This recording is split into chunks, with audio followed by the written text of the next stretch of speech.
Hello, everyone. Dr. Ames here. What I'd like to talk to you about this time are some of the general characteristics of international business. It's simply a fact that learning to operate in the global economy is one of the most important challenges of business today. And that means that's the challenge that managers are going to have to deal with the most. Like it says here, everyone is part of the global village, and that certainly means that not only is there competition on a global scale out there, but you have potential customers that are international in scope. The first thing that we should acknowledge is that managing a domestic company is really the same process as managing an international company. The biggest difference, however, is that there are a lot of additional factors to consider when you go international. It just means that there's a layer of complexity that gets added on to what you normally have to deal with. But the process is the same and doing business is the same. Uh, International business certainly touches on every sector of our domestic economy, and it touches on all the businesses pretty much that are operating in the United States, and it's pretty much that way as well around the world.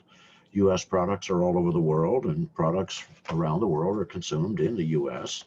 And in some way or another, most organizations, the great majority, particularly those engaged in actual business and commerce, are affected by the trends and so forth in international business. And so firms respond to these various pressures of competition and so forth. They reshape themselves. And they might reshape themselves with an actual change of design, or they might reshape themselves in terms of their managerial approach, or even try to change their culture to better adapt to the competition on that international scale. But the point is that organizations that engage in international business are always trying to keep an open mind to discover a new way to exploit a market or to develop a product that will appeal to the needs and wants of consumers somewhere, not necessarily in your domestic market. And like it says here, this is very true. Failure to take a global perspective is one of the biggest mistakes that managers can really make. Here we can see the different levels of international business activity. And it's on a continuum of activity from the lowest amount of international commerce and interaction to the highest amount. So we look at it, and this is an easy way to categorize what goes on in business is domestic business, international business, multinational business, and then global business. Here's a little more detail on each of these ideas. The domestic business is fairly straightforward. It acquires all of its resources and it sells all of its products or provides its services within a single country, its home country. And so that's where the term domestic comes from. International businesses, on the other hand, are based in a single country because you have to have a headquarters somewhere, right? And when you have a headquarters somewhere, you are compelled to follow their local laws and regulations on whatever governs the legality of you doing business.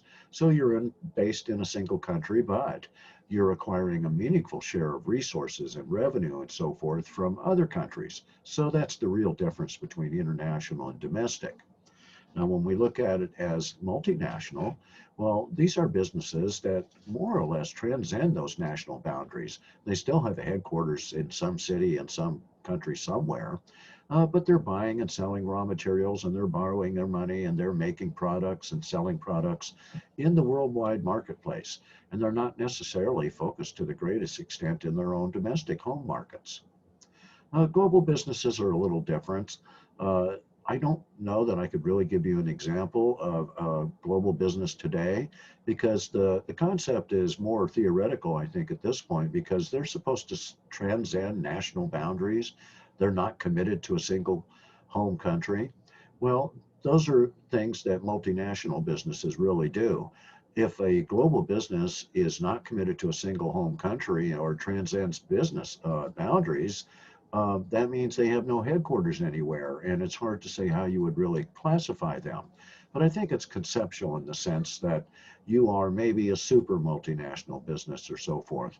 I don't really see a business right now that is incorporated. How do they actually exist and so forth, other than as the extension of someone's private will?